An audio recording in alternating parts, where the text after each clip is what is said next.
So everyone, happy morning. Since you mentioned a little bit about the happiness quotient and all, right? So yeah, idea is be happy with nothing and you will be happy with everything, right? So happy morning. So I think my age, so 50 plus people would remember this. There was this Bajaj ad about this bulb. जब मैं छोटा लड़का था बड़ी शरारत करता था. So my thing goes as in when I was little, I used to love gadgets. I used to have this sense of wonder whenever I would come across any gadget. And thanks to my family, from my grandfather to father, they had this thing about, like, you know, how people have this first day, first show. So my dad and my granddad, they had this thing, if a new gadget comes into market, we got to have it. We got to have it. Where does the happiness thing go? Happiness means nothing now. We will come to that, Suresh. So as of now, I'm going to continue my presentation. So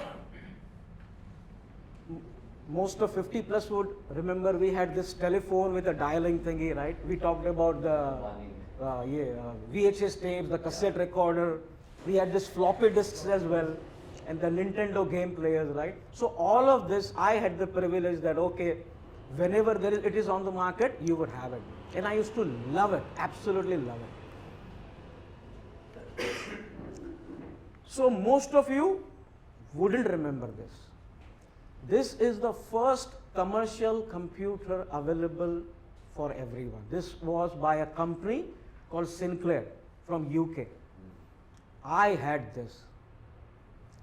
And that is the kind of privilege I'm saying, that my dad and my granddad really had this thing in them as to, if anything is new, let's buy it, let's explore it. This, it was 40 years ago when this was launched. Only 40 years ago. So, of course, the fellows, we were not even born, right? So I had a computer. And look at the specifications. They had advertised a massive RAM. Massive. And what is the massiveness? 16 to 48 kilobytes is what massive meant at that point in time.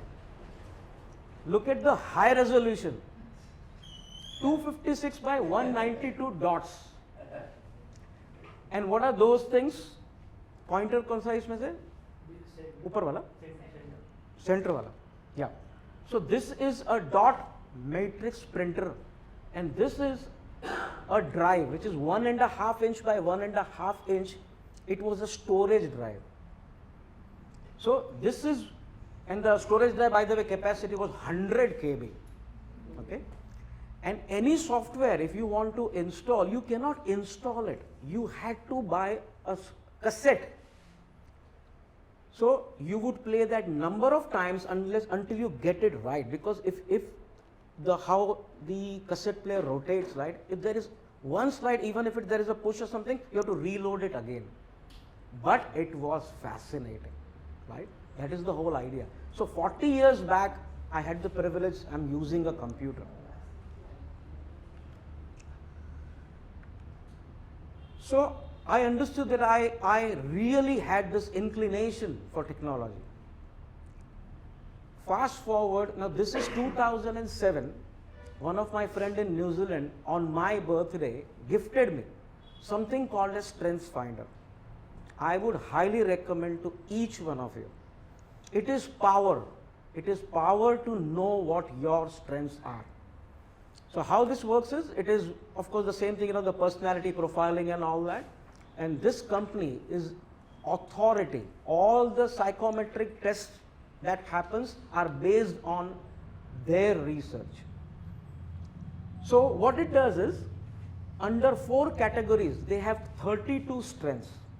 You go through a series of questions and it will spit out 5 of your strengths. For example, one of my strengths is focus. another analytical, third futuristic, which is what we are going to talk about. So this was a reinforcement. 40 years back when I had the computer, 2007, right, so almost 25 years later, this is a reinforcing thing for me, that I am quite futuristic. I love technology. I love what's going to happen next. Then intellection and learner. This happened in 2007. 2008, the global financial crisis happened. I lost all my architectural contracts. With this power of knowing my strength, I wrote a book. Why? Because I can learn something so deeply that I can write a book. That's how I decided to write a book. I'd never written a book in my life. So this is power, absolute power.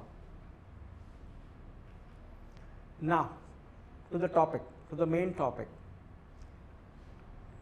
So is artificial intelligence, AI, is artificial intelligence our friend, our foe, or a major force? A major force which can shake things out. So what I'm about to share with you might shock you, might surprise you, might inspire you as well, or it can give you nightmares.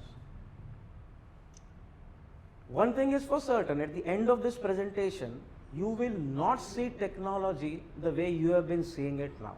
It is going to be radically different. Why are there two different landscapes? It is friend or foe, right? Friend. Yeah, so it's either or.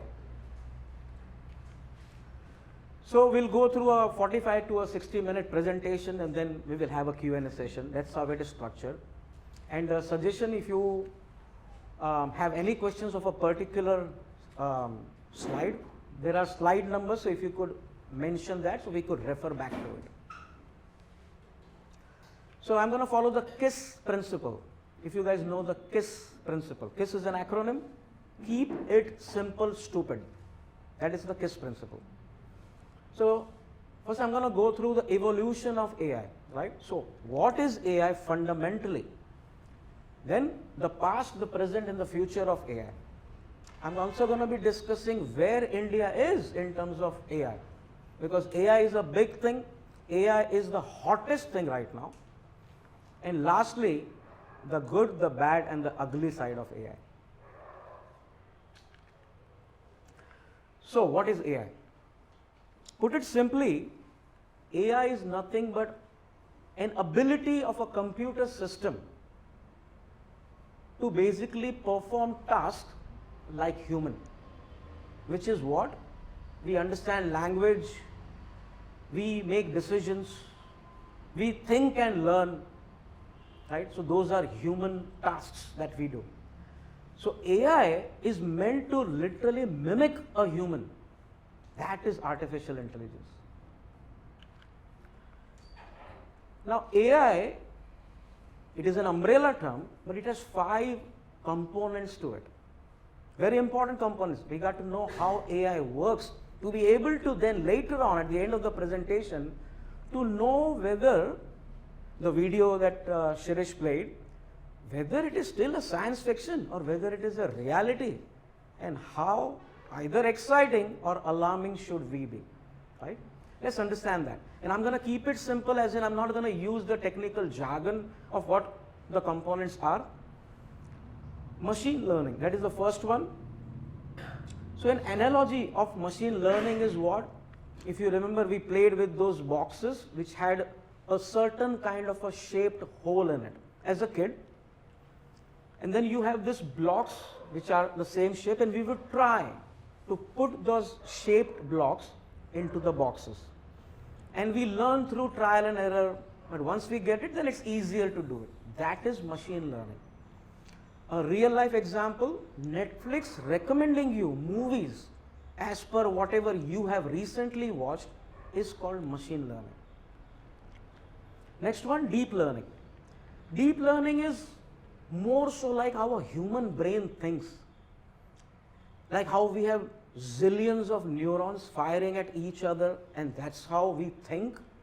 That is called deep learning. So in this, it's like a chef having lots of materials, lots of ingredients, and trying to make a new recipe. That is deep learning. For example, the autonomous cars, the self-driving cars, which Google is trying, Uber is trying. Third one, natural language processing. It is like, let's say if I'm going to South, I don't know any of the South Indian languages, but hey, either you or you know the language, so I tee up with you, and then you guide me around, because you know the language better, I don't know, I do not understand, right? So that is called natural language processing.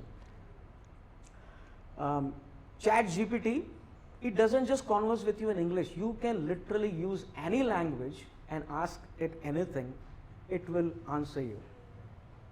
Next one is computer vision. So there is a game called 𝗖𝗍, which is nothing but there are a few objects listed and you got to decipher it. As to if there is a particular incident mentioned, you got to decipher it. So you have to think laterally, rationally, analytically. And that is called a computer vision. A real life example, Facebook's photo recognition. It recognizes your photos, or even Google photos for that matter. If you know, if you have gone behind the scenes, right? So you would know, you can actually group it. Let's say if you have groups of either group photographs or an individual photograph, I can click OK, 𝗖𝗍's photographs, and it will only show me 𝗖𝗍's photographs or 𝗖𝗍's photographs, right? So that is computer vision. Last one, important one, robotics. It's like a skilled craftsman building a piece of furniture. So there is, it makes sense of the surroundings around you, of the tools around you, and it makes a furniture. And the live examples is robots assembling the cars. By the way, even Tata Nano project, if you know, that was 85% automated when Tata Nano was launched in Gujarat. 85%. So these are the elements of AI. That's how AI works based on this. So then what is the difference, we might think? What is the difference between the classical, now there is a term for it, classical computing, because it is becoming passé. So what is the difference between classical computing and artificial intelligence? So difference is very simple. The classical computing, as we know, it was a tool for humans to use it as per humans' command, whereas artificial intelligence is fundamentally different. It can now think for itself, it can also create as well, without human intervention. Very important difference. It is not the same anymore.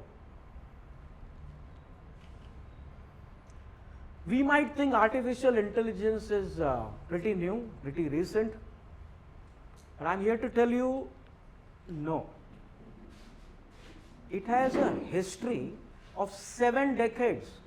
Artificial intelligence is that old. So basically, if you look at the timeline, it is divided into sections. It started in 1950. Artificial intelligence is not now, not recent, not 10 years old. So it started in 1950s, 30 years, there was, of course, groundbreaking research happening, but not really much happening, so every one of us would know about it.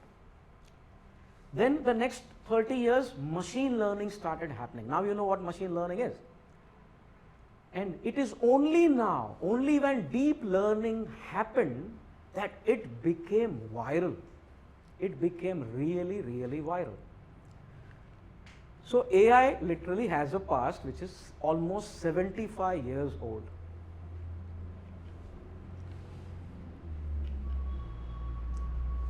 So in this 75 years, there were some pivotal breakthroughs which we got to understand, to really understand the AI of today. So let's go through it one by one. There were approx 8 to 10 major breakthroughs.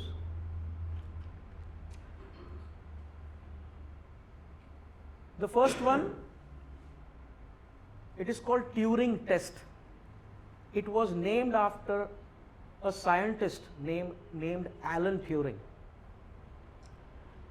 And he is termed to be the father of computing.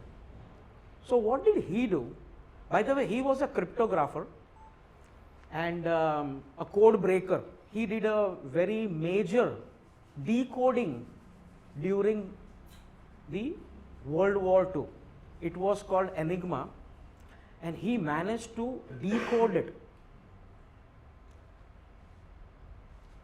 So what is the Turing test? He developed this system wherein there are three components to it. A human component, on the right hand side is a computer respondent, and on the left hand side is a human respondent. So this human is going to ask a series of questions, and he doesn't know where the computer is or what the human is. After asking a series of questions and the respondents, whether it's the human or the computer responding, if he is unable to guess whether it was a human or a computer, then it is said that you have passed the test. The software or the technology has passed the test, because now you are confused whether it was human or whether it was computer. So that was the start of artificial intelligence.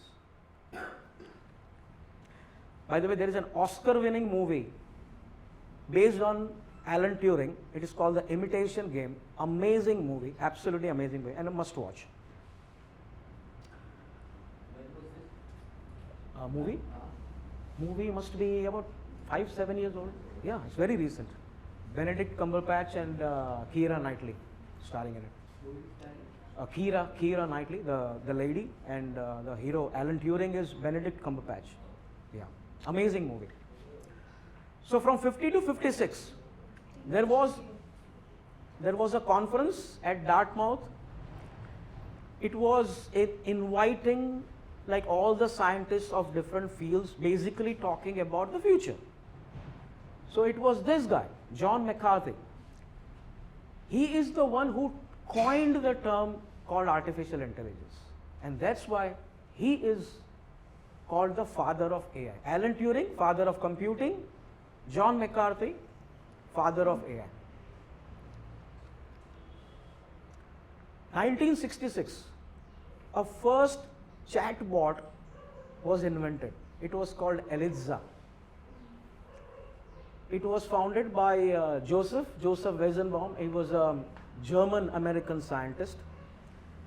Although it could interact like how we have now ChatGPT, or even let's say Siri and Alexa. So this was a very rudimentary version, but this was the first one. That's why it has its significance, right? But the point was, it acted as a pretentious therapist. It would only act like it knows stuff. It didn't know anything though. But it was still significant because it was able to chat. The moment you ask something, it will respond. So people felt that I am chatting with a chatting bot. 1972. This was about now how AI kind of ventured into medicine. So this was the first AI program developed for doctors. It was called Mycin. And what is Mycin is there are the human expert doctors, they would actually create a knowledge base. And then the junior doctors, because not all the time the doctors are available, right? And this was specifically to do with blood infection. So the patient comes in, there are diagnostic tests been done, and the junior doctors would evaluate, and they, because they are juniors, they do not know what is really wrong with the patient. So based on the diagnostic test, it would ask Mycin would ask a series of questions, it would answer from the diagnostic test, of course. It would spell out that these are the antibiotics that you got to prescribe. That's how smart it was back then. So only thing was that they had a very smart inference engine. So in terms of now the young doctors need not approach the seasoned doctors all the time. Yeah, so this was quite a breakthrough at that point in time. Some of you might have actually witnessed this. So for computers to think laterally, to think like a human, you got to give it a task which is complex. And one of the most complex things to do or to think about is a game called chess, right? So in 1997, Deep Blue, which was IBM's invention, they created a computer which was, by the way,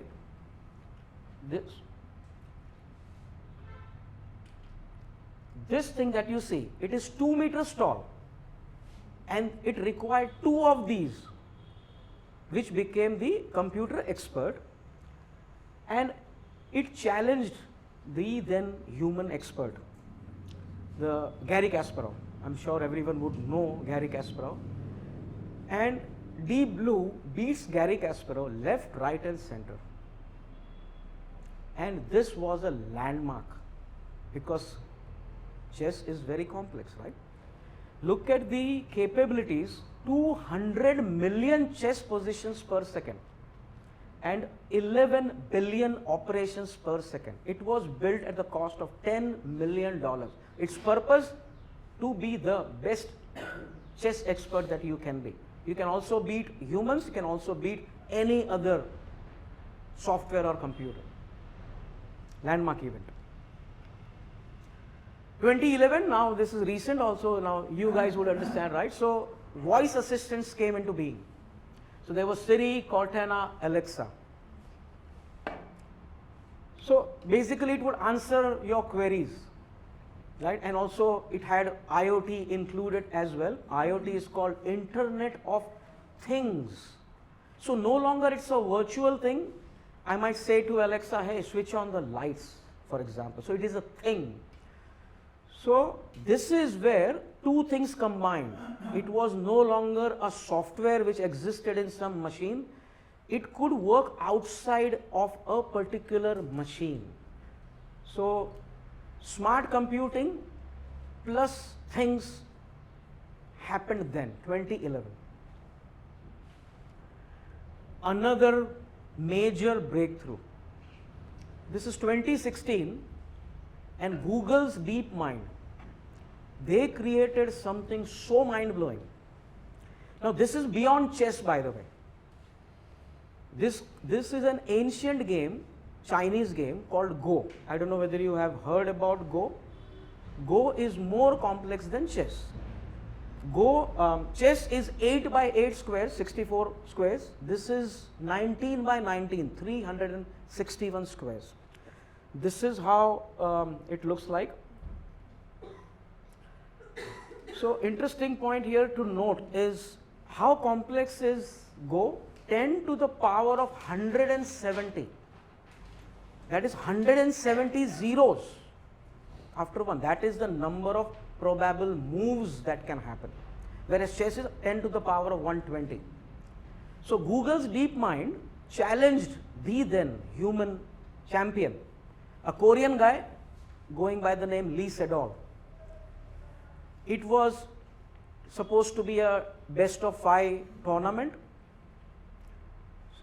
So AlphaGo beats 𝗬𝗎𝗏 4-1. 4-1.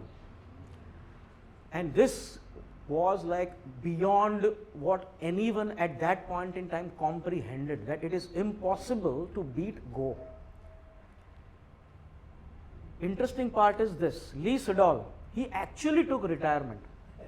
He says, even if I become the number 1, there is an entity that cannot be defeated. That's what he said. An all-time champion. He says, I cannot beat this guy. And if you guys are interested, there is a documentary on this available on Netflix called AlphaGo. You will understand the intricacies of what Google went through to actually develop this. So a major breakthrough. a little bit extension of what AlphaGo happened and what after AlphaGo happened, right? So AlphaGo, the first one, March 2016 was the match with 𝗬𝗎𝗍. To really train AlphaGo for the Go game, it took 6 weeks to master it. It played 30 million games with itself. 30 million games. And then it beats the human champion. The next version of AlphaGo, called AlphaGo 0, it took only 3 days to master. Now this is not to defeat the human champion, it is to defeat AlphaGo. And it did that. Only 4.9 million games were played. That's how it got trained, but it defeated. The last one, Alpha 0, only 4 hours. Look at the exponential smartness. 2 months. Is it 2 months? October, December. Exactly. In 2 months, it went from 3 days to 4 hours, and now it is unbeatable. Or that's what we thought. The latest one is called 𝗬𝗎. It not only is a champion in chess, in Go, in Shogi, and all the Atari games. If you remember Atari games during our time, right? We had Pac-Man, Space Invaders, all kinds of games that we know. Now nobody can beat 𝗬𝗎. And that is still past, right? 2020. That is how fast it is moving. This, of course, all of you would know. This is still past though. 21, what got released, this was by OpenAI. They released a tool called 𝗬𝗢𝗨, like on 𝗬𝗓 𝗬𝗢𝗨. It is a text-to-image tool. If you want to create a photograph and artwork, all you got to do is just write a prompt and it will spill out. And I'm going to actually read out the prompts. So over here, to generate this, all it says was a fiery red sky over a calm blue sea. Within seconds, this is the output. Next one, it says a fiery but serene red and pink sky with birds flying in the northeast direction. And it does this. It is going this way now, northeast direction. Then we could say, hey, can you use the first image and apply a Van Gogh style in it? It does. Then, can you turn this into a horizontal artwork? It does this. The whole process, 3 minutes. 3 minutes. And then, of course, similar ones started, Midjourney, Stable Diffusion, Leonardo. This is still the past. Here comes the kicker, right? Here comes, something which everyone knows, and I'm sure now everyone is using it. It was still the past though. 2022. ChatGPT was released, and it can now really talk with you like how you would talk with a human, as in terms of chatting though. You can ask it to do things, ask to write a poem, maybe to create an artwork. Ask it to do some research, maybe prepare an itinerary for you, right? ChatGPT can do all those things. And the latest one, by the way, I don't know whether you guys are aware, they announced tasks. Now tasks is what? Let's say it's a new year, you have a new year resolution. You might say, okay, kal se mujhe jaldi uthana. I am gonna now be very fitness conscious. I'm gonna actually go for a run. So you tell ChatGPT, from tomorrow onwards, for the next 3 months, you wake me up at, let's say, 5 a.m. That's it. It is going to constantly wake you up at 5 a.m. That too, you can specify, push me, because I'm a lazy guy. Push me as in, play some maybe heavy metal music, so I get irritated, I'm going to ultimately get up. Or you could say, oh no, I prefer a soothing music, that's how I would want to wake up. You can tell that. It will play that kind of music for you. That is called task, which is just being released. And look at how fast it has reached number of people, right? 100 million users it reached only in 2 months. Whereas look at some historical landmarks, whether it is Spotify, Netflix, Airbnb, 11, 10, 8 and so on and so forth. In 2 months, it reached 100 million people. Now the question is why? Question is why, and the answer is what? Because it resonated with all of us. Right? Not only it resonated, it made our life so easy. No longer you are now going on to Google, because what does Google do?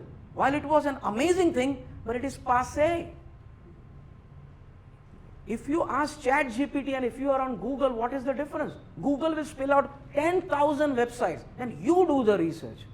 It is going to take you fucking years to really decipher and go through all the websites. But ChatGPT is different. You ask any specific thing, it will only share with you those specific answers. Our lives are so much easier. I mean, isn't that what we are? What are humans? Humans are a creature of comfort, convenience, and ... corruption. But yet, comfort and convenience is very important to us. We might moan about it, we might have this ethical issues and dilemma, but we are very selfish. We are going to use it. Whether you agree or not, everybody has a cell phone. Why are you not living without a cell phone? So it is just, our bullshit that we say to ourselves. But we are going to do it. We are going to use it. Moving further. So that was all past, by the way, right? So present, what is happening is literally going to blow you away. I'm going to play a video. I'm going to ask you to pause every now and then. Yeah.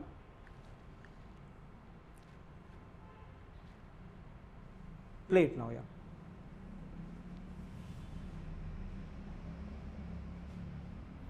It's okay, there's a pause. Is it? Yeah. Can you pause it now? Okay, so what I'm going to show you is, I showed you the text tool, right? Like from text to image I showed you.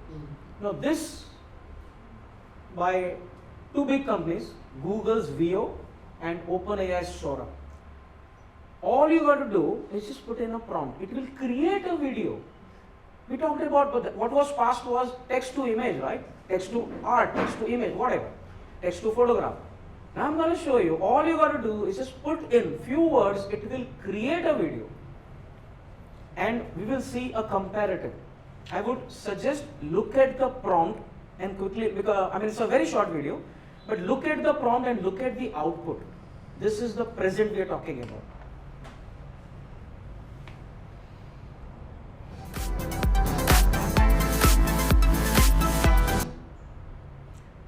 Keep on. I tell you.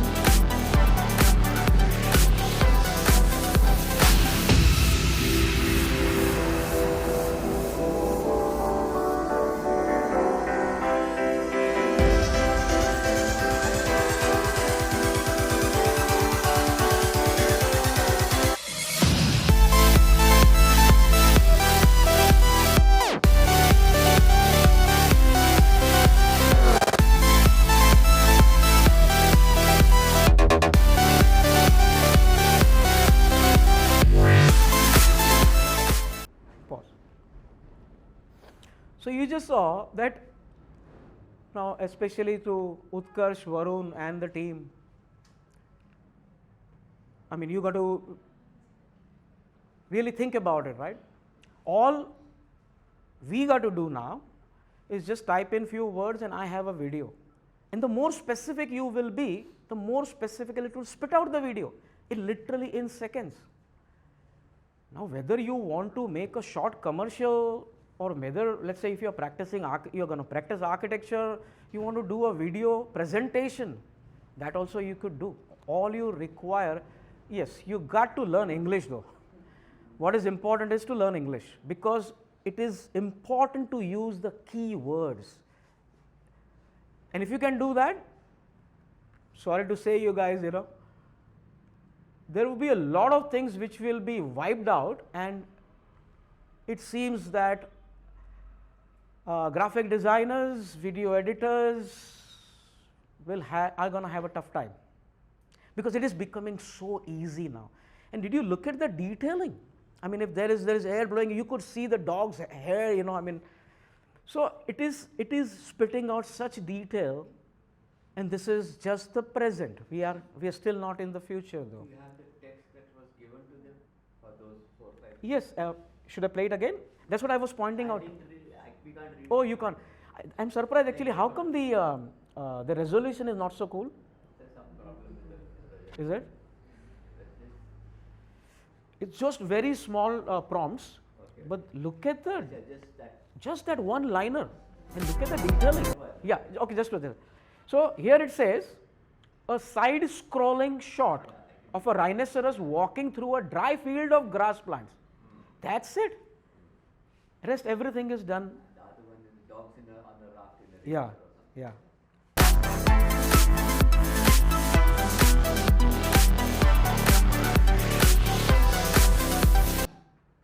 Man jumping over hurdles. Something to notice, because it is still baby, by the way. This technology is very recent, right? This guy just walks through the hurdles. Of course, in the Veo side, this guy is jumping. Play.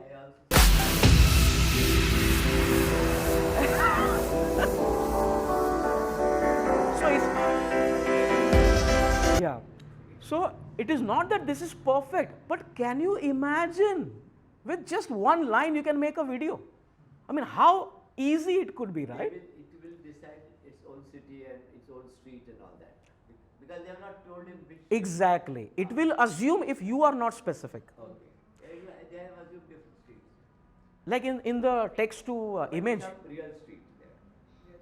They have Yes. taken the real street. Yes, yes.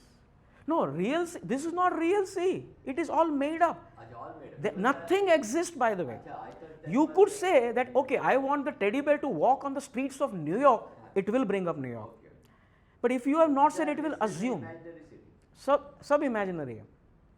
So that is the beauty.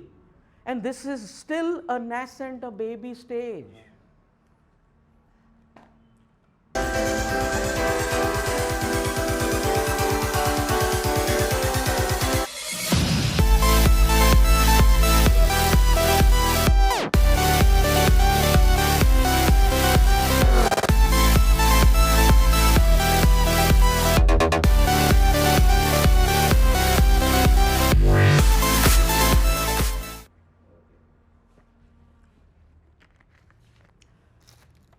Thing about XR. So this is another technology. This is called Android XR. What is XR? It is extended reality. Now we are talking about not just the virtual stuff, like even the text to image or text to video. It is still in the machine, you are seeing it, right? Now this is extension of you extension, and thereby the extended reality. Is that it's moving computing to a place that's truly as natural as you can imagine it. Android XR is our new platform for headsets and glasses. It offers some of the best tools for developers to use, and it reduces a lot of the friction. We've been in this space since Google Glass, and we have not stopped. Things like AR Core, the Geospatial API, Lens, Live View, Translate, and now Gemini. We can take those experiences, which already work great, and find new ways to be helpful for people. When we talk about headsets and glasses, we think about headsets as episodic products that you put on for a specific reason. When you're watching the game, Gemini could break down everything about Freddy's Grand Slam. This is the most visceral incarnation of any 3D space or spatial environment you could think of. I can't wait to spatialize old videos. It'll feel like you're right in your memories again.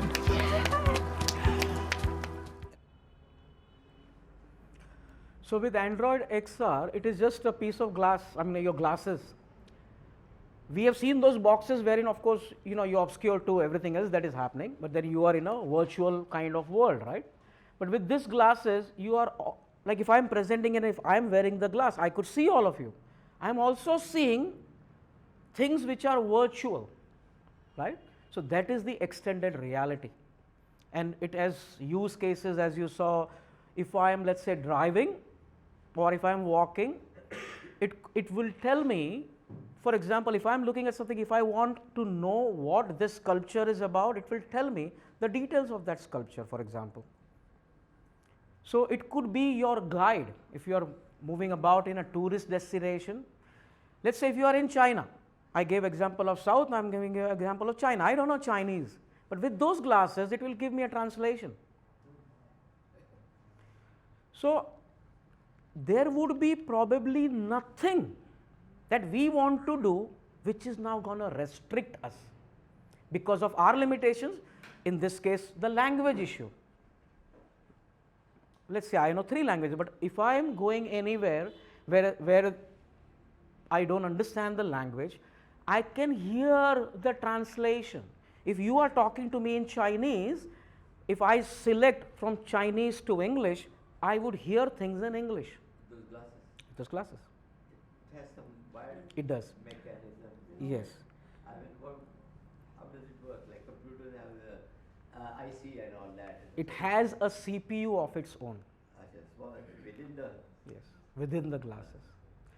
So point is, all those things which kind of limit us in ways, there will be no limitations. Just a second, just a second. Okay, so now we are going to talk about something. These are called AI agents. AI agents are basically what? Those are algorithms, yes, and then each one of us are gonna have an agent for ourselves, and I am saying we are gonna have. It is not a question mark, we are gonna have it. And the point is, it will be so personalized to your nature, to your sentiment, to your temperament, to your likings, to your dislikings. It will serve you. Is it like something like that personalized operating system that we talk about? Yes, Similar like to- her. Like her. Yeah. And it can do so many things, right? It can in fact do anything that you want, and we'll see how.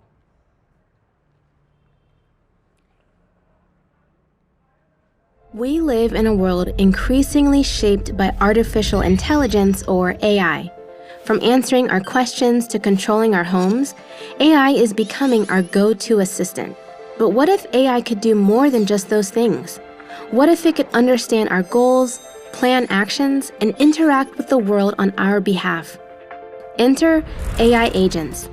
These are not just chatbots or voice assistants. They're intelligent programs that can interact with software, data, and even hardware, all while working towards specific goals. Think of them as digital assistants with problem-solving skills. In that way, AI agents can be thought of as simulating human behavior, but they can also simulate non-human behavior. For example, an AI agent that simulates a cell could be helpful to a scientist investigating how that cell responds to a new environment or a new drug.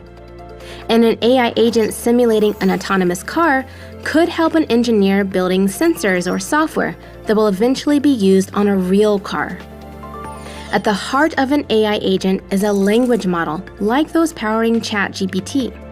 But unlike simple chatbots, AI agents have a unique ability to plan and make decisions. They observe their environment, orient themselves to understand how they can use their tools to accomplish their goals, decide on a course of action, and then execute it.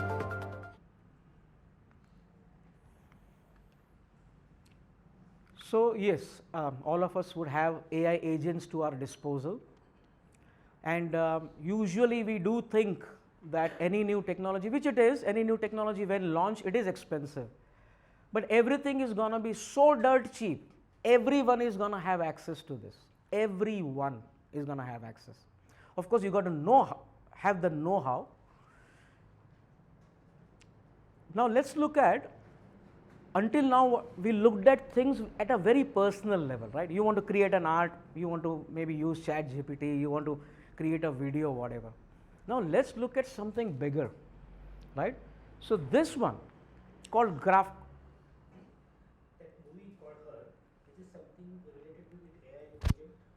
It is an That's what I said. It's called a personalized operating system. Her. Yes. So yes, you are right. It is a much better version which is seen in the movie, much better version of an agent. I'll come to that actually further, and later on we'll discuss about it. So this is about the environment now, right? So this GraphCast, what it can do is literally, like with current technologies that we had, current human meteorologists who could predict weather, and as we know how bad they were predicting, right? They have never predicted, in fact. But with GraphCast, it is an AI tool meant to predict the weather, and it does predict the weather. We'll see some live examples too. In the world of weather forecasting, every second counts. Enter GraphCast, Google DeepMind's groundbreaking AI model. This isn't your typical weather forecast. GraphCast generates 10-day global predictions in under a minute.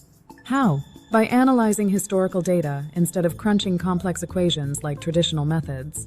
It's fast, but it's also accurate. During Hurricane Lee, GraphCast predicted landfall in Nova Scotia 9 days in advance, 3 days earlier than traditional models. That's a game changer for disaster preparedness. What's more, DeepMind has made GraphCast open source. This means researchers and meteorologists can customize it for specific regions or weather phenomena. Collaboration just got supercharged. As climate change fuels more extreme weather, tools like GraphCast offer hope, a smarter, faster way to stay ahead of the storm. Now, can you imagine this? Usually, what we have done, we humans, or let's say the government, whenever there is a disaster, what do? After the disaster, we do the disaster management. It's like prevention is better than cure. At least even if you are able to evacuate all the humans where tsunami is going to happen or a hurricane is going to happen, can you imagine the number of lives we could save, right? So these are the things now we are thinking beyond just individuals and at personal level, the benefits of AI. This is now we are talking big stuff which affects our planet. So next what we are going to see, this is called BCI, by the way, a brain computer interface.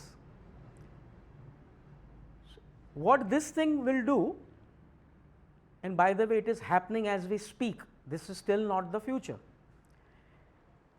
Let's say somebody is paralyzed, half or full paralyzed, he or she is on a wheelchair without, and by the way, where does this come from, right? What is paralysis? It is something to do with the brain. And if you want to get it operated, literally you got to cut through your skull and do whatever needs to be done. It is called invasive surgery. With this, all you got to do is inject something. That's it. In the vascular. Once injected, it will go to that particular area and do what needs to be done. Now, the paralyzed person is no longer paralyzed. Isn't that fucking amazing? Right? And we would only know this, we can only appreciate this if one of our family members or we are disabled. Right? So that is the power. Let's have a quick look at it.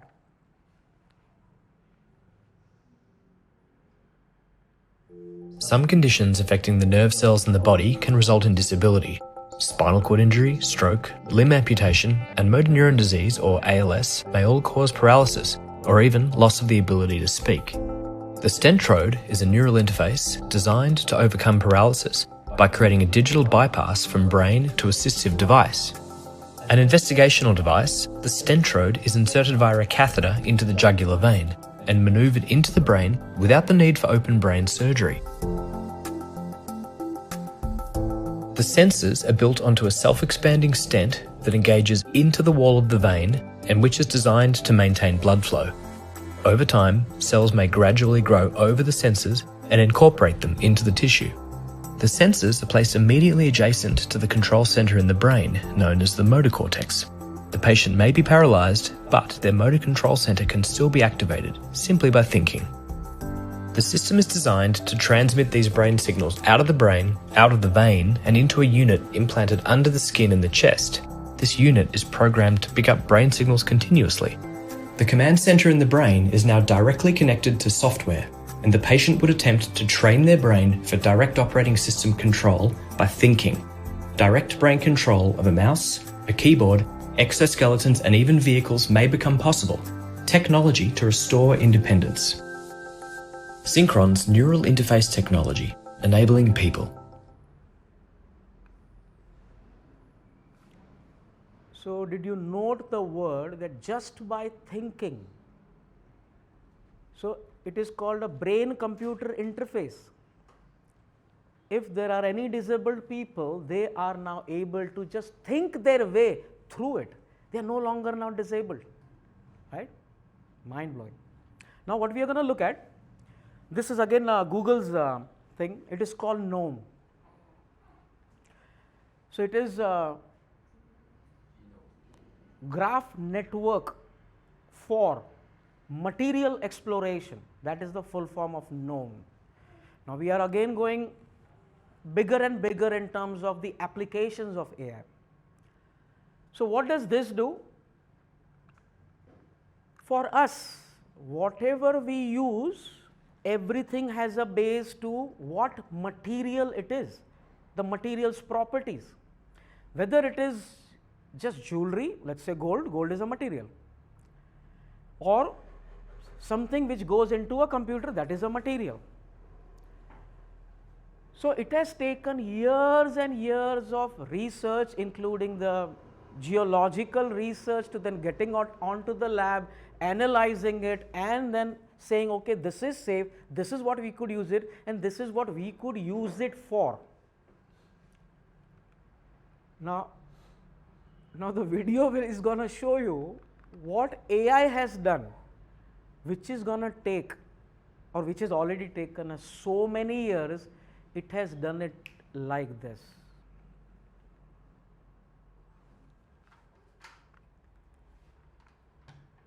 So 𝗏𝗡 is a tool designed for something pretty special in science, discovering new materials. Its full name is Graph Networks for Material Exploration, and it's all about using deep learning, a type of artificial intelligence, to figure out the structure and characteristics of new materials just from their chemical makeup. Why is this important? Well, materials play a huge role in our lives. They're in everything from the solar panels on roofs to the batteries in our phones and the chips in our computers. If we can find materials that are better, cheaper, or more eco-friendly, it could really help tackle big issues like energy storage. Normally, finding these new materials is a long and hard process. Scientists spend years mixing and testing different elements, trying to get the right combination that has the properties they want. And even when they find something that works, they might not fully understand why or how to make it even better. This is where 𝗏𝗡 is a game changer. It looks at all the information we already have on materials and uses that to predict new ones.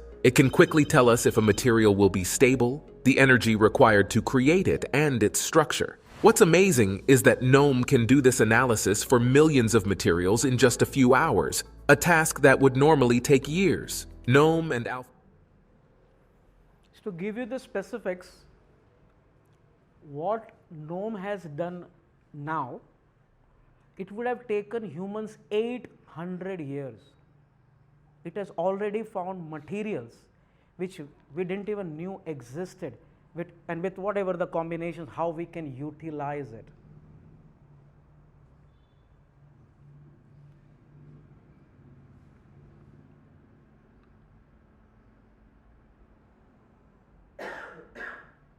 Imagine having a database with 200 million protein structures at your fingertips. Mind-blowing, right? And to top it off, they partnered with 𝗬𝗫𝗍𝗍 to expand their AlphaFold education online course. It's like they're handing out the keys to the kingdom, my friends. But wait, there's more. This is where it gets really exciting. Google DeepMind is teaming up with organizations in the global south, focusing on neglected diseases and food security. They're looking to make a real impact and bring change where it's desperately needed. Now, you may be wondering why all this matters so much. Well, let me break it down for you. AlphaFold 3 has the potential to supercharge biomedical research.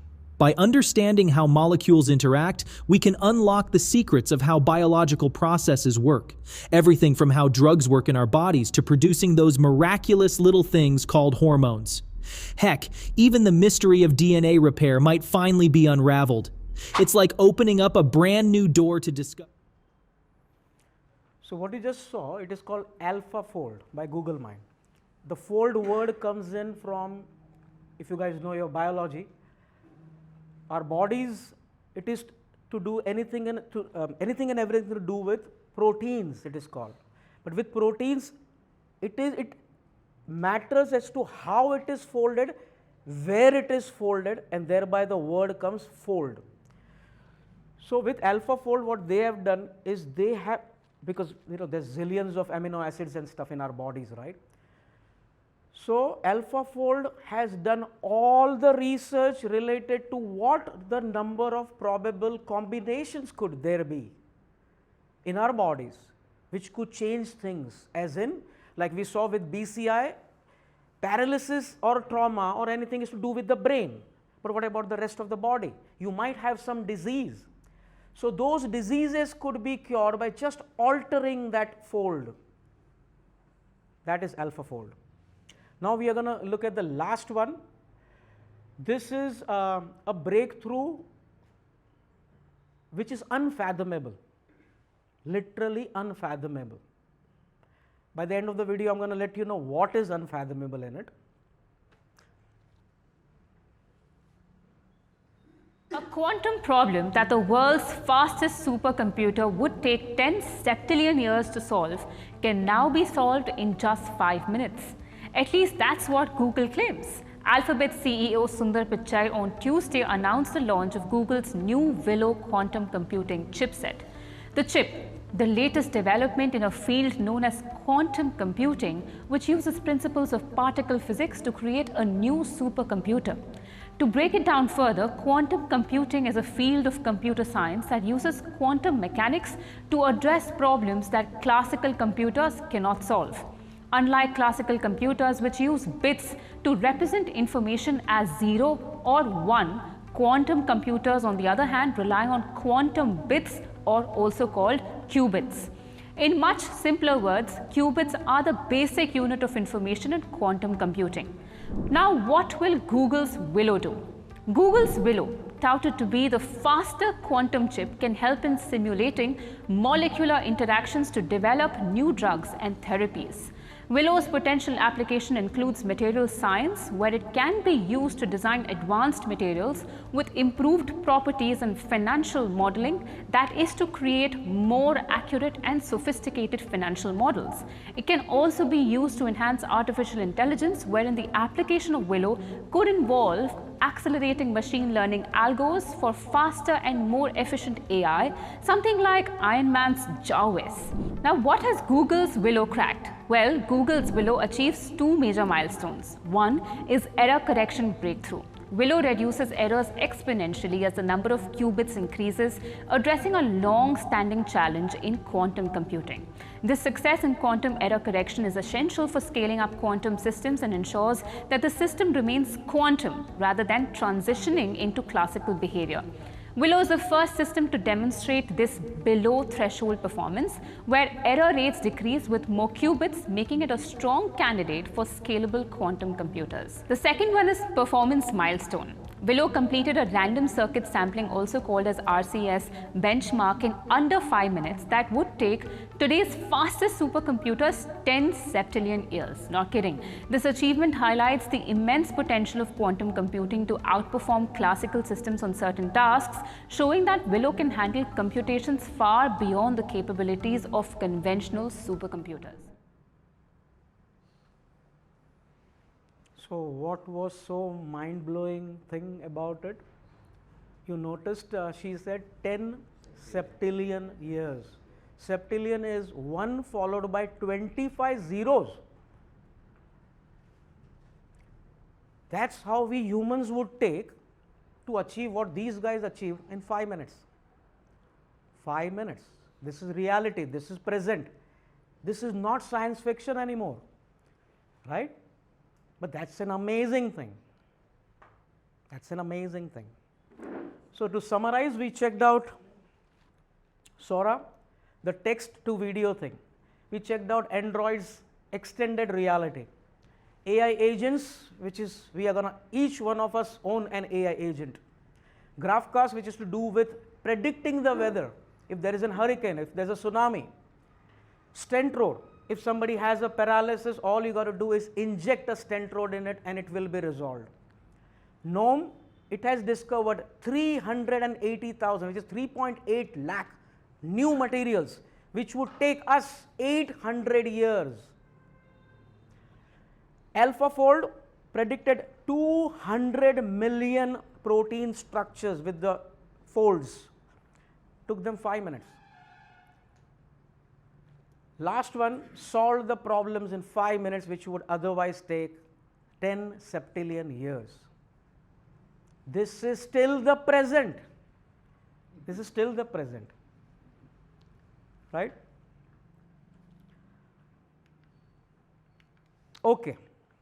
So now I'm sure there would be too much of mind-blowingness happening, so I'm going to bring it back and normalize it. Talk things which are a bit softer than extending or challenging your mind to fathom things which are actually unfathomable. So I'm going to talk about India and how India and AI is working, or how India has adopted AI. Usually, and it has and that is the history, by the way, we are not early adopters. We as Indians, we take a long time. Not now anymore. And you will be surprised by some stats which I am going to show you. So AI in India, look at our adoption rate. We rank number 1 in the world.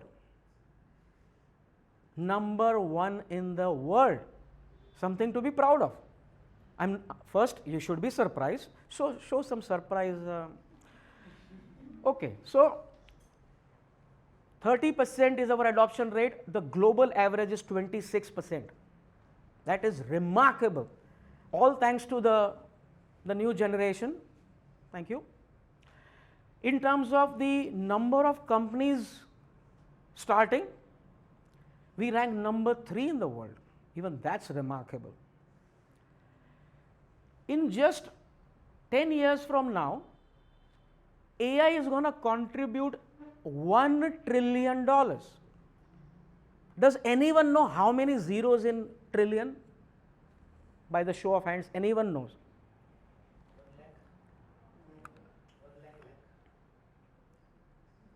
Incorrect. Number of zeros batao. Let's start. Huh? Huh? Okay, mix. But 11 जिसने बोला वो भी close है. You were confused. So 1 followed by 12 zeros is called trillion. But this is dollars. So when you convert it, $1 approx right now is 86 rupees. So we are talking about 86 lakh crores. I know it's still unfathomable. You wouldn't know how much money that is. Let me put that into perspective for you. India's current economy is $3.7 trillion. Current GDP it is called, gross domestic product, 3.7. Out of that, in 10 years from now, 1/3 will be AI's contribution. That is remarkable. Okay, so what else is India doing? There are 100 crore images being processed every day to identify criminals and missing persons. Every day. During Corona, there were 2 crore queries which were handled by the chatbot. 2 crores, and Corona was when? 19, right? India was actually switched on then.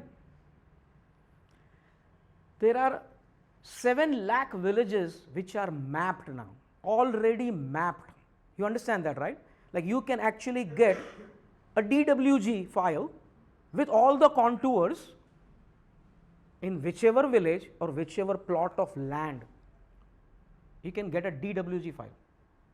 No longer you need to get a surveyor. The last one, Most of us think, hey, I'm going to lose my job, right? There are going to be 12 lakh new jobs created. Of course, it is to do with AI by the end of this year.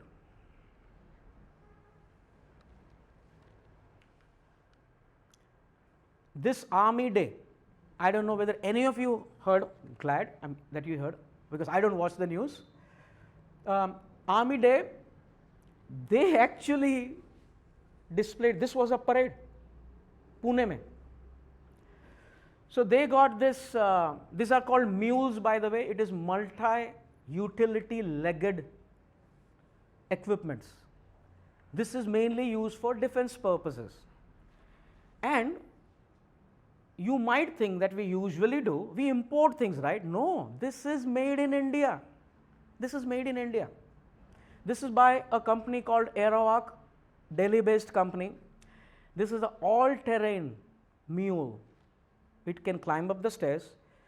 It can go to steep inclines, debris-filled areas. Let's say earthquake again, these guys need to go and rescue humans. They can. And it can sustain itself from -40 to 55 degrees. No human can do that. And of course, you are sitting in an AC office and you are controlling these guys. Amazing. Currently, the largest spiritual gathering on planet Earth, right? Mahakumbh, that is happening as we speak. So the total 50 crore people are going to visit in 45 days. Just to give you a, okay, I'm going to ask you a question. What is the current population of India? Good, very close. Yes, in fact, the answer is smack in the middle of that. 145 crores is India's population. 1/3, almost 1/3 are going to attend this gathering. Do you know what? Also, that let me put that into perspective. It is like USA, the whole country is attending this. USA का population कितना है? Anyone? 35 crores. 50 crores are going to visit Mahakumbh. Okay? Can you imagine the organization required, right? That is happening. So, what are they doing? About 100 plus underwater AI drones, 100 plus aerial drones, 2,700 AI cameras. There is also a chatbot which gives you real-time information. It will give out the directions. It will tell, and that too in multiple languages. You are from Odisha, you want in Oriya, okay, you can chat with the chatbot in Oriya. It provides you navigation and the event updates. That is happening now. This is a company called Personate, 𝗬𝗏𝗧𝗏, Varun and team. So what do these guys do? They do multiple things. First is they create these avatars. Both avatars. One is these beings don't exist, but it's a virtual avatar. Second one is we can clone you guys and put it there. A virtual clone of any of you. And it will do what you want it to do. Next one, AI voices. So this lady here is a virtual lady. You can ask anything in any of the 50 plus languages that they have. Next, instant AI videos. What it means is, right now I am giving a talk. So if there was an AI thingy happening, it will just capture me. After that, I no longer need to be present. If I just give it a script, that too, if I'm smart enough, I'm going to use ChatGPT to create the script. Give it to this guy. Then behind, I can have any background and it will give a presentation. I need not be here. It will give out a presentation. More than that, I do not know Chinese or German, but I can give a talk in Chinese and German. It will mimic, like for example, I requested, I'm not going to sit and present, that's not how I am comfortable. So it will check all those things, what my body movements are, how my body gestures are. It will create a virtual clone of me, or as per my body language it is going to present with the adequate pauses required, the emphasize. Sometimes I swear, fuck, it will say that. You get it? This is happening. Then the video translation. So this guy sitting here, the same thing, if I am giving a talk here, it is recorded. All I say it is, okay, now you need to change this talk into 10 different languages, and it will. Important bit is, it's not like your usual South Indian movie dekh rahe aur Hindi ka dubbing hai. No, no. It is my lips are gonna move as per the word I speak. That is happening right now. So now it begs a question, right? Now this is, I'm pointing towards 𝗧𝗏𝗧𝗏, Karan and Harish as well, filmmakers. The thing is, now if everything can be done without this costly equipments, right, without even the backgrounds, we had to do this black thingy, right? Imagine that all you need is just this AI.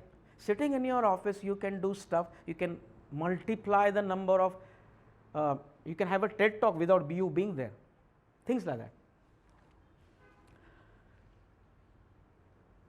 Next one is a video. So this is actual example of what this company has already done. I'm going to give you 3 examples.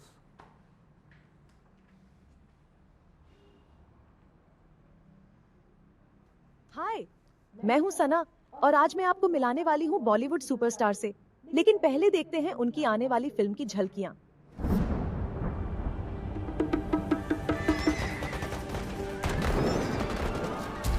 मैं कौन हूं, कौन नहीं, पता नहीं। हाय, मैं हूं शाहरुख खान, आपके लिए लेकर आया हूं मेरी नई फिल्म जवान, और मेरे साथ हैं आज तक AI। Thank you Shahrukh. अच्छा बताइए, मुझ में और आप में कौन सी बात कॉमन है? वैसे तो बहुत कुछ होगा, लेकिन आप बताइए ना। चलिए मैं बता देती हूँ। शाहरुख खान और मुझ में ये बात कॉमन है कि हम दोनों हमेशा जवान रहेंगे। बिल्कुल। वैसे एक और बात कॉमन है। कौन सी? आप सब ने दोनों का नाम तो सुना होगा। Thank you Shahrukh. वैसे आपका चार्म देखकर तो मेरे AI दिल में भी कुछ कुछ होता है। और हाँ, I am also 100% ready for जवान with the King Khan। 7 सितंबर को आपके नजदीकी सिनेमा घरों में। So this Sana is actually a virtual AI. It is actually talking to Shah Rukh Khan, right? And this is by the same company called Personate. And जवान को release हुए actually 2-3 साल हो गया. So this is older version. Are you ready?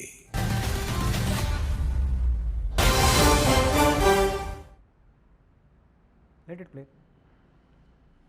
Since you're a great believer of technology, Prime Minister, I thought you would enjoy meeting our newest anchor, Sana. She is our first AI anchor, and I'd very much like you to meet her. Sana, come say hello. माननीय प्रधानमंत्री जी, हम आभारी हैं कि आप हमारे बीच आए। मेरी ऑन द जॉब लर्निंग अब शुरू हो गई है और 2024 तक मैं देश की सबसे अच्छी जर्नलिस्ट होने की कोशिश करूंगी। उम्मीद करती हूं कि तब आपसे एक एक्सक्लूसिव इंटरव्यू करने का मौका मिलेगा। बहुत बहुत धन्यवाद।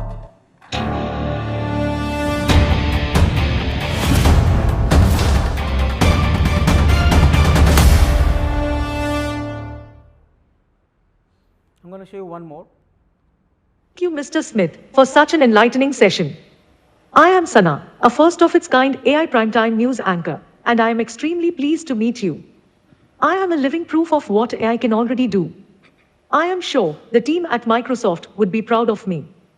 How do you think a virtual creation like me can make a real-world difference in the coming years? I guess I should say it's nice to meet you. I think it's a good example of a better version of what we often experience on the internet today, namely a chatbot who's there to provide, say, the first round of answers to questions that people have. So I do think that this kind of technology can be very helpful in a variety of settings. Imagine a tutor for a student who's able to ask a first round of questions, or imagine a parent who can ask a tutor to give their kids some advice. As I said before, I do think it's of fundamental importance that, as here, one knows that one is talking to a computer. We don't want people to make the mistake of thinking that they're talking to a real human. That's not the case.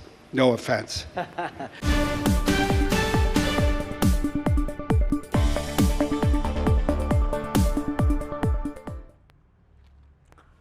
So this is what an Indian company has managed to achieve. You would have noticed with the first two examples, she was speaking in Hindi. Then while conversing with the Vice President of Microsoft, she was conversing in English. You also noticed how the appearance was different. In fact, you can have n number of combinations.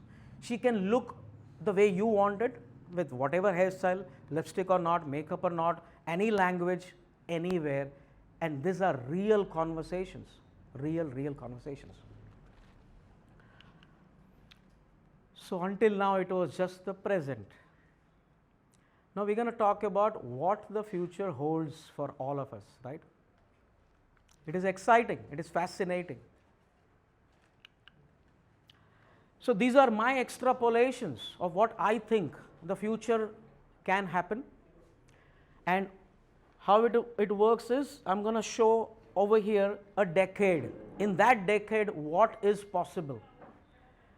With my understanding, my research, with whatever I've shown you of the past and the present, all I did was extrapolate.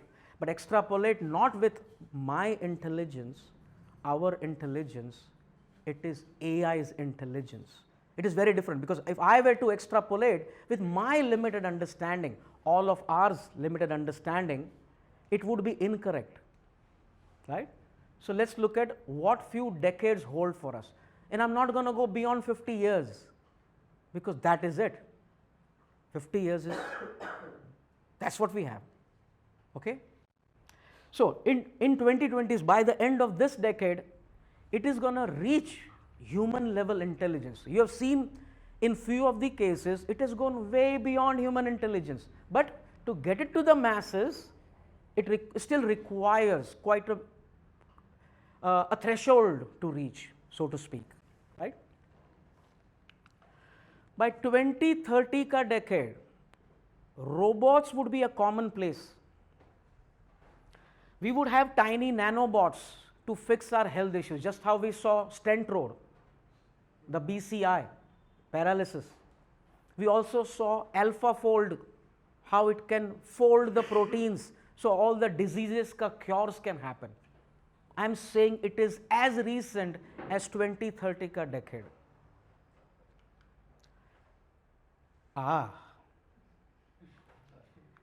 So her, we mentioned her, even we were discussing before you came. So her is a beautiful and a must watch movie, because it is going to shake you. The idea is to shake you. We have all these ethics and moralities, which I call it as BS. BS is bullshit. Whose bullshit? Humans' bullshit. We come up with our own narratives and fiction, but it is all bullshit. And we are going to be proven that it was bullshit. So although you guys sitting over there and looking at this picture, this is going to be so common. And why not?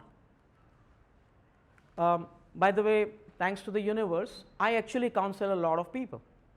I come across people, and wherein the common things are what? For in this era, do you know there is an epidemic? Epidemic of what? Epidemic of loneliness. People are lonely.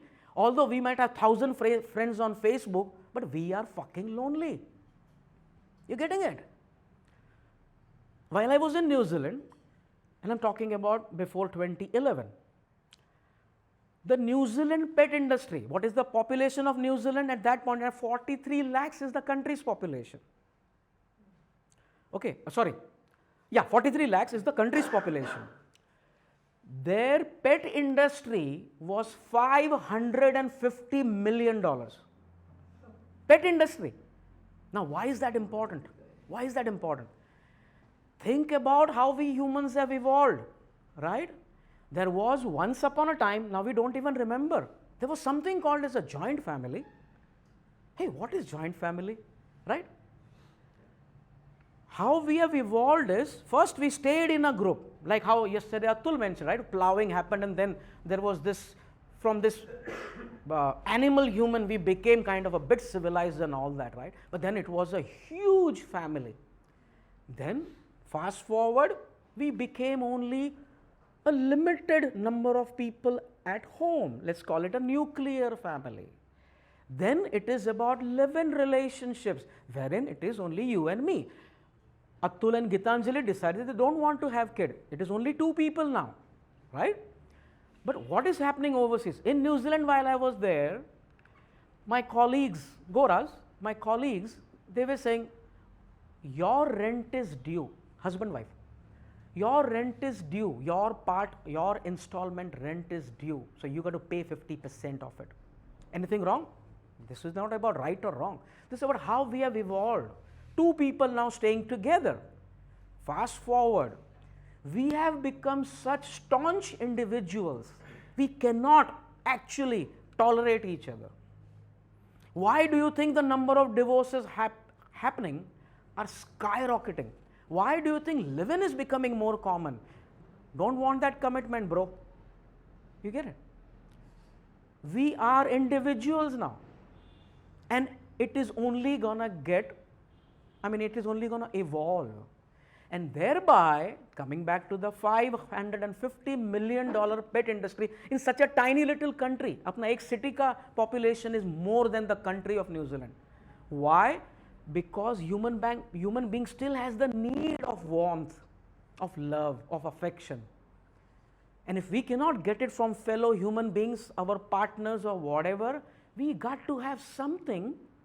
We are still dependent beings. Thereby, pet industry is growing wildly. That was New Zealand. Look at India now. In India, look at the number of pets people have. Is it a good thing, bad thing? It is just how we are evolving, right? So loneliness is an epidemic. And thereby, now what if I were to say to you, you can find a partner how you want, right now I'm going to say it because I don't know how many of you are LGBTQIA. So you could have the looks that you want, the tonal voices that you want, and it would do what you want it to do. Wouldn't you? I mean, wouldn't that be a dream? Because otherwise, we think, oh, we found a soulmate. Again, the same narrative bullshit that we give ourselves, right? The soulmate thingy.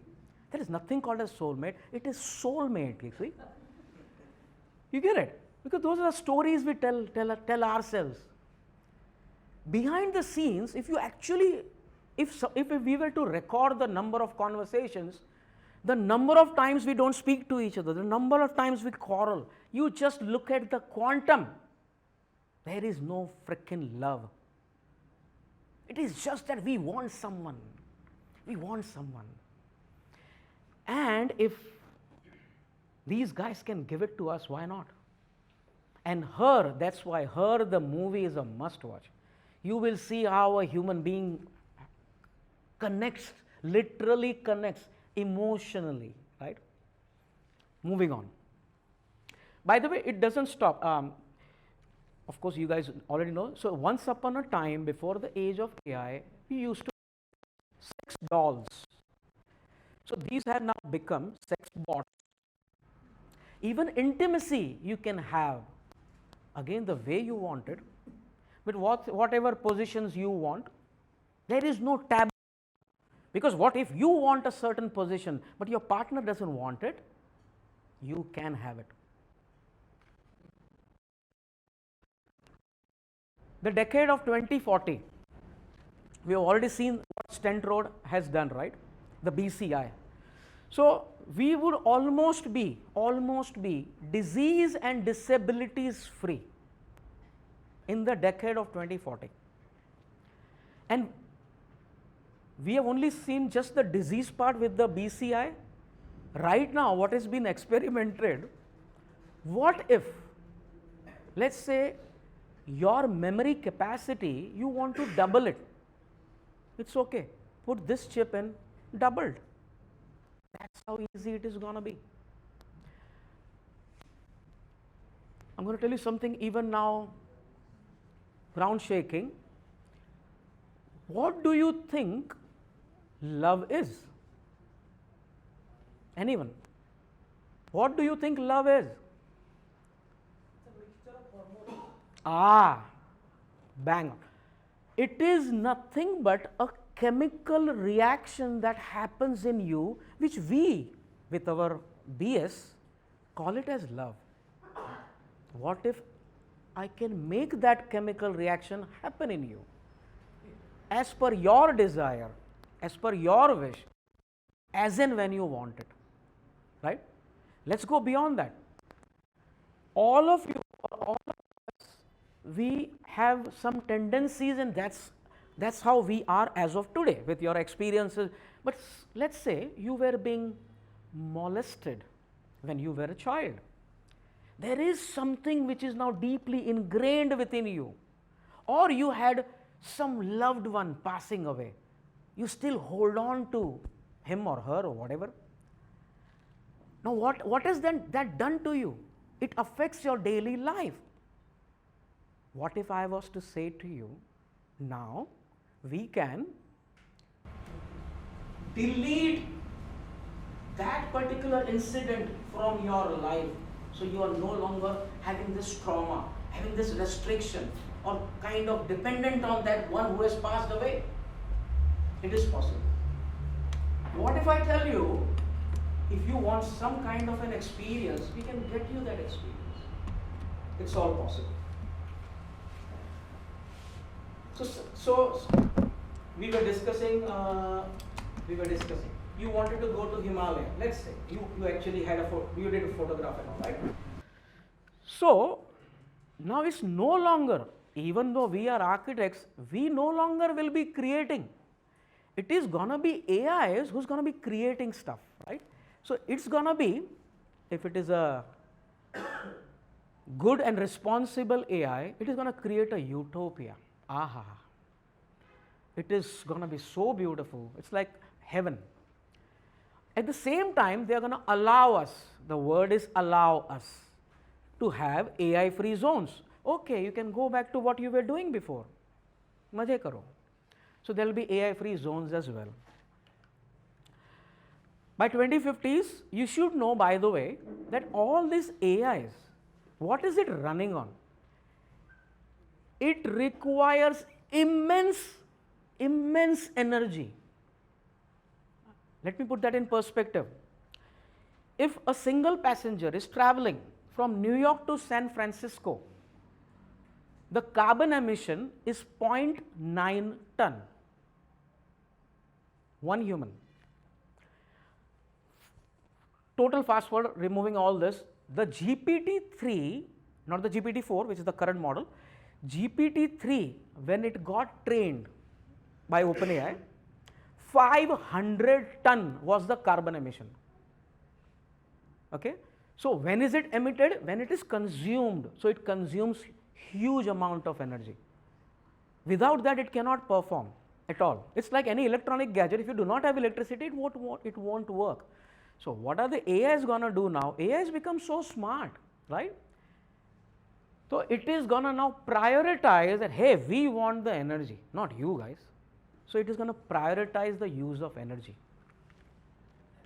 Even right now, so much water is used for just the cooling system. Yes. Tremendous Totally. is wasted or used. So 2060s.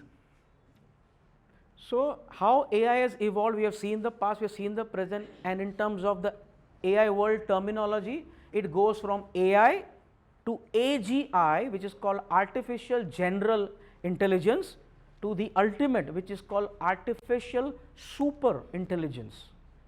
That is when you understand that everything is now controlled, if you like, ruled, depending on whatever your mindset is. It is going to happen. It is going to surpass humans in anything and everything that we know, historically too, not just your present circumstances. It is going to surpass us. Human cloning is going to happen, right? No longer science fiction. Again, I'm going to ethically, I want to shake you up. Do you think you would want to bring back someone whom you loved so dearly? It is possible, but do you want to? Up to you. It is possible. Somebody is dead. Now, this is no voodoo or jadoo mantra. It is possible.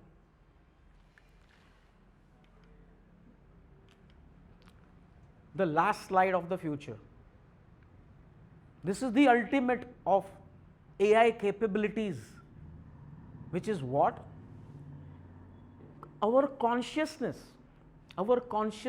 will be digitized.